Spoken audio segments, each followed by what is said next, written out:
انا عايز افهم هي الناس دي لحد امتى وزير الرياضه يفضل سيبها تطلع على التلفزيون وتتكلم في الرياضه كده وخلاص؟ ناس بتهط الكلام. انا الفيديو اللي هوريه لكم دلوقتي اصلا اقسم بالله اللي يركز فيها يفهم الناس دي هطله، الناس دي بتاخد فلوس عشان تطلع اصلا بيضحك عليها. يعني هم بيقولوا الكلام ده عشان اصلا عارفين ان الناس هتطلع تتريق عليهم. تعالى بس كده قبل ما نعمل اي حاجه ما تنساش تعمل اشتراك في القناه وتعمل لايك لاخوك عشان يوصلك كل جديد. تعالى كده بقى واسمع الفيديو ده. كابتن حسام يا عم حسن هو حر بقى، عمل أنا انجاز أقول غلط لحد ليه؟ دلوقتي ما عملش انجاز. لا عمل انجاز. لا يا كابتن طارق ما عملش انجاز. ما كفاوش ان هو بيعرف المستقبل وقال لك شوبير مش هيبقى زي الحضري. يعني كابتن محسن صالح طلع في فيديو كاتب بيقول له هو شوبير ممكن يروح لحد فين؟ قال له شوبير ممكن يعدي الحضري. قال شوبير ممكن بمستواه يعدي الحضري مع الوقت. شوبير لسه عنده 10 سنين، طبعا بيتكلم على الارقام. جالك الحاج دويدار قال لك ازاي يعني ازاي يقول لك يعدي الحضري؟ مين يا شوبير عشان يعدي الحضري؟ لا لا لا ما حبيبي انت بتعرف المستقبل. شوبير في مستواه الحالي لو استمر على نفس المستوى ده والرينج ده كده هيعمل سيبك من اقل حاجه. النهارده مصطفى شوبير اول حارس مع منتخبنا يصعد ويكسب اول مباراه في الكاس العالم ويصعد دور تاني. ايه الحضري عملها؟ اهي لسه ما كملش شهر اخد عمل مركز، عمل رقم عصام الحضري ما عملوش في تاريخه. فانت قاعد تقول لي ازاي؟ انت ما تعقل الكلام. وختمها بقى بحاجه انا مش عايز اقول ده اهطل حاجه تخليه ما يتكلمش في كوره تاني. قال لك اللي عمله حسام حسن ده مش انجاز. ان هو يكسب مباراه في كاس العالم ده مش انجاز. ان هو يصعد دور تاني ده مش انجاز. ان هو يروح 32 ده مش انجاز. الانجاز ايه؟ ان هو يروح ربع النهائي، يروح نصف النهائي، يروح نهائي بطوله. مش عايز اغلط في حد او مش عايز اغلط في حد تبعك عشان انت انا ما اعرفكش شخصيا. هي احنا بنلعب كوره يعني بنلعب في الكونفدراليه زي الزمالك مثلا. لو بنلعب في الكونفدراليه زي الزمالك نقول ماشي. يبقى كابتن حسام حسن مش انجاز ان هو يصعد لدور ده في كاس العالم يا بني ادم. كاس العالم اللي احنا بقالنا 96 سنه ما وصلناش، ما كسبناش مباراه اصلا فيه. 96 سنه ما كسبناش مباراه في كاس العالم. ولما كابتن حسام حسن يعملها بتكتكس بتاعته والخطه والاداء والروح ويعمل ان هو ياخد مباراه زي دي، احنا كدوله ما نقفش وراه ونشجعه ونتكلم كلمه حلوه في حقه؟ لا، لازم كل واحد يطلع لنا الفلحوسه اللي في النص يعمل لك فوق الديك اللي في وسط عشه الفراخ. انا اللي فاهم. انت وكابتن رضا برضو نفس الكلام، يعني نفس الكلام زياط على الفاضي. بس تعالى خلينا فيك انت دلوقتي. انا عايز مقارنه بسيطه كده في الكائنات اللي بتتكلم في الكوره. عشان في كائنات وفي بني ادمين. في بني ادمين كده بتتكلم في الكوره فاهمه وواعيه وعارفه هي بتتكلم ازاي، وفي كائنات انت ما تعرفش تصنفها. انتوا في يعني انت واحد منهم وخالد الغندور.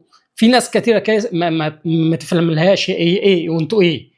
يعني انتوا تطلعوا تقولوا النهارده الف بكره تقولوا ب، والنهارده ايوه بكره لا، وفاهمين انتوا مش متصورين يعني قاعدين على قهوه.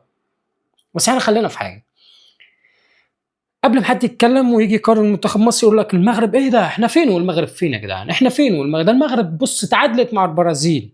احنا كمحللين رياضيين، الناس البهايم يعني اللي بتحلل الكوره او ناس معينه عشان ما حدش ياخد كلامي، يجوا يحللوا الكوره يقول لك المغرب فين واحنا فين؟ احنا لا لسه بدري عشان نوصل للمغرب. ده المغرب اتعادلت مع البرازيل.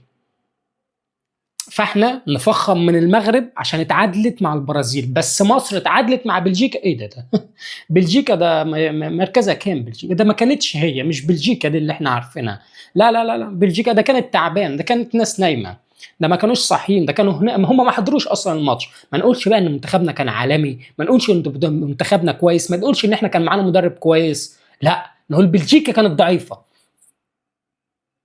المغرب كسبت مباراه في كاس العالم. ايه هو في زي المغرب؟ عندها كلهم محترفين، عندهم كلهم بيتكلموا فرنساوي. ده المغرب يا جدعان عندها منظومه وعندها. مصر كسبت مباراه في كاس العالم، ده كسبت نيوزيلندا. انتوا ما كنتوش عايزين مصر تكسب كمان؟ انتوا ما كنتوش عايزين مصر تعمل مش عارف ايه؟ انتوا خالة اللتاته تفهموا اللي انتوا بتقولوه.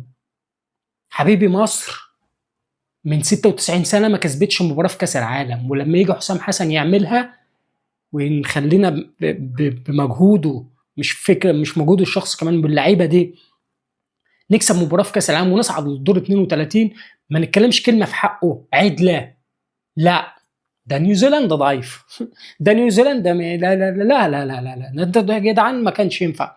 انتوا بهايم، انتوا يعني انتوا عايزين ايه؟ فنتخيل ان هو مش ورا كلامكم وما حققش حاجه. انتوا كسبتوا دلوقتي، واحد بيقول له طبل، يقول لك لا مش هطبل، في فرق بين التطبيل وفين انت كسبت ايه دلوقتي؟ يعني انت لما تطبل تقول منتخبنا جامد ومنتخبنا ولاعيبتنا وحلوتنا ودنيتنا، خسرت حاجه؟ ده انت ابنك لو في الامتحان ولا مش عارف راح بتطبل له وعارف ان هو ممكن ما يعملش حاجه بس بتطبل لابنك، دي مصر. طبل، يعني انت هتخسر حاجه؟ انت هتخسر حاجه؟ هل هتطلع مش فاهم قدامنا يعني؟ لا، انت كده طالع مش فاهم اكتر، انت كده طالع على مؤاخذه.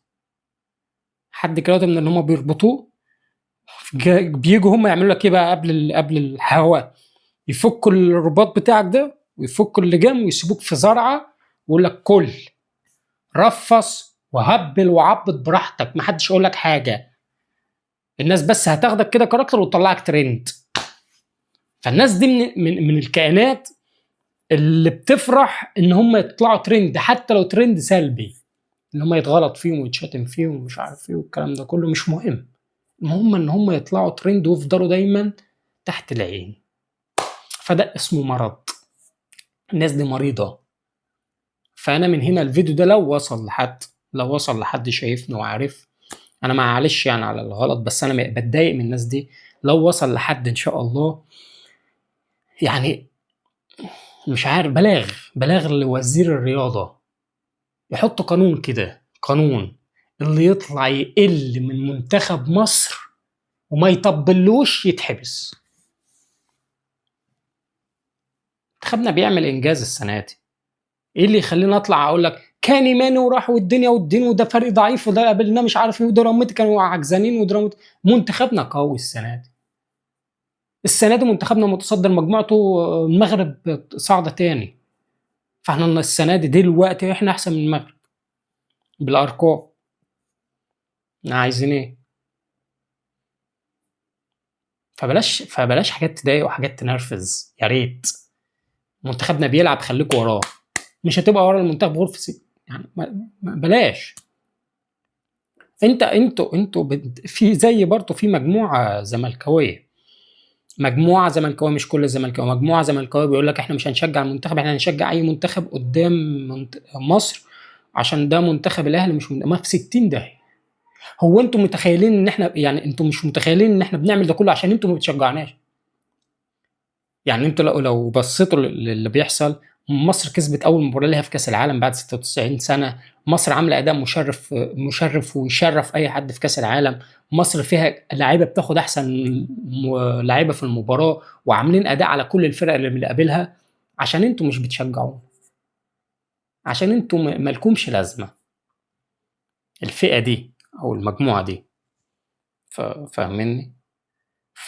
فاللي بيحصل ده اصلا يعني المفروض يخلي ناس والله العظيم غيروا جنسيتكم، يا تغيروا جنسيتكم يا تبطلوا تكرهوا حسام حسن. اصلا انا سمعت ان في ناس مش عايزه تشجع المنتخب عشان حسام حسن، لا هم بيشجعوا المنتخب بس هم مش هيشجعوه عشان حسام. في 60 داهيه أو في 60 داهيه والله العظيم بجد. انا اسف يعني انا بتكلم كاني قاعد في مستبق وبتكلم انا كاني فاتح لايف والله، بس انا بتكلم بقول اللي جوايا، انا مش بقص الفيديو، انا بقول اللي عندي. ففعلا احنا بنتعامل مع بهايم، الله وكيل احنا بنتعامل مع بهايم. بس هل هيبقى في رادع للناس دي ولا لا؟ مش عارف يعني. المفروض فعليا الناس الكويسه اللي بتطلع او اصل في اعلاميين عايزين الشو، يعني في اعلامي يبقى عارف ان اللي هيطلعه ده اهطل وبهطله وبيعبط وبيلبط ومش ما بيعرفش يتكلم، فيقول لك ايوه هو ده انا اطلعه معايا عشان زي ناس معروفه هجاصين دول بيرفصوا كده، ناس بتيجي تديهم فلوس تقول اطلع تعالى رفص قول اي حاجه هتطلعني ترند والله العظيم بجد. فالله يكون في عوننا كمنتخب من الناس اللي موجوده دي، وربنا يسترها علينا وربنا يسترها على كل المصريين. انا لحد هنا خلاص، انا مش هقدر اتكلم اكتر من كده عشان ما اغلطش في حد. وحابب افكركم بس ان المسابقه لسه شغاله. الناس اللي هتتوقع نتيجه مصر وايران كام بالظبط، باذن الله هجمع كل اسماء الناس اللي هتتوقع نتيجه صح، وهعمل لهم قرعه على نفس القناه هنا. الناس كمان اللي على الفيسبوك واللي على واللي على التيك توك، وهنا هجمع اسماء الناس كلها، وهنسحب اسم او اسمين. الاسم هيكسب 2000 جنيه، لو هنسحب اسمين كل اسم هيكسب 1000 جنيه بإذن الله. طبعا ده اللي هتحددوه واللي هتقولوه لي، يعني لو عايزين نسحب اسمين كل اسم يكسب 1000 جنيه قولوا لي، لو عايزين نسحب اسم يكسب هو 2000 جنيه برضو قولوا لي. فقبل لو وصلت لحد هنا ما تنساش تعمل لايك وتعمل اشتراك في القناة عشان تشوف الفيديوهات الجديدة، وما تنساش تعلق بتوقعك لنتيجة مصر وإيران يوم السبت إن شاء الله. سلام.